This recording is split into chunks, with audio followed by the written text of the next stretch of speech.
ब्रह्मलीन योगी सम्राट श्री श्री 108 श्री आचार्य बाबा का जन्म स्थान जय सिंहपुर में आज से 1000 वर्ष पहले हुआ था। आचार्य बाबा का नाम श्री रामचंद्र तिवारी था। आचार्य बाबा का धाम भवनाथपुर में बहुत धूमधाम से बनाया गया है। बाबा कई बार यज्ञ कराए वो सांपों को दूध पिलाते थे। जिन लोगों ने मंदिर बनवाया उन लोगों का नाम महेंद्र प्रताप सिंह, सुरेंद्र नाथ सिंह, वैद तेज बहादुर सिंह, श्री प्रशांत नागर IM मुख्य विकास अधिकारी, शैलेंद्र प्रताप सिंह ग्राम विकास अधिकारी, हृदय शंकर सिंह ग्राम विकास अधिकारी, सदाशिव सिंह ग्राम विकास अधिकारी, श्री राम बाबू त्रिपाठी परियोजना निदेशक। श्री श्री 108 श्री आचार्य बाबा की जय हो। स्वर्गीय लहासी देवी पत्नी स्वर्गीय झिंगन सिंह राजपति देवी, श्री सुरेंद्रनाथ सिंह, स्वर्गीय रामदुलारी देवी, महेंद्र प्रताप सिंह, इन लोगों के सहयोग से आचार्य बाबा का मंदिर बहुत धूमधाम से भवनाथपुर में बनवाया गया है। बोला बोला आचार्य बाबा की जय। बोला बोला आचार्य बाबा की जय।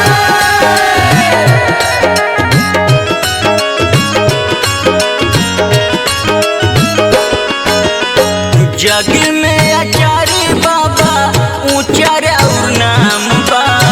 जग में आचार्य बाबा ऊंचा और नाम बा। महिमा महान राउर महिमा महान बा। महिमा महान राउर महिमा महान बा। रउर धरती रउर आसमान बा। रउर धरती रउर आसमान बा। महिमा महान राउर महिमा महान बा। महिमा महान राउर महिमा महान बा।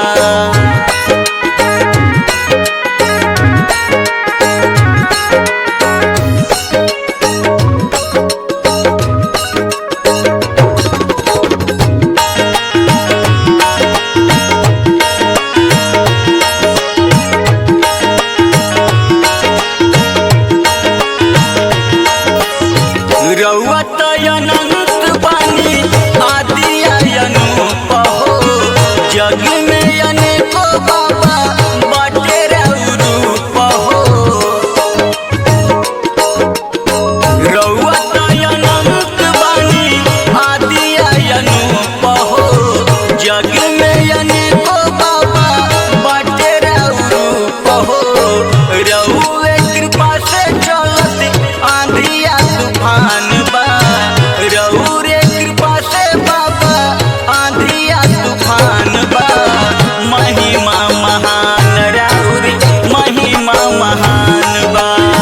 महिमा महान राउर महिमा महान बा।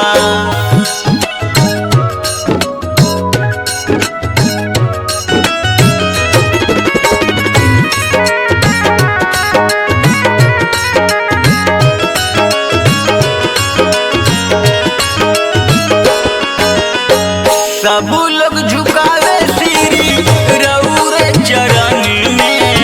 जय जय गुंजेला बाबा रउर भवनी में। सब लोग झुकावे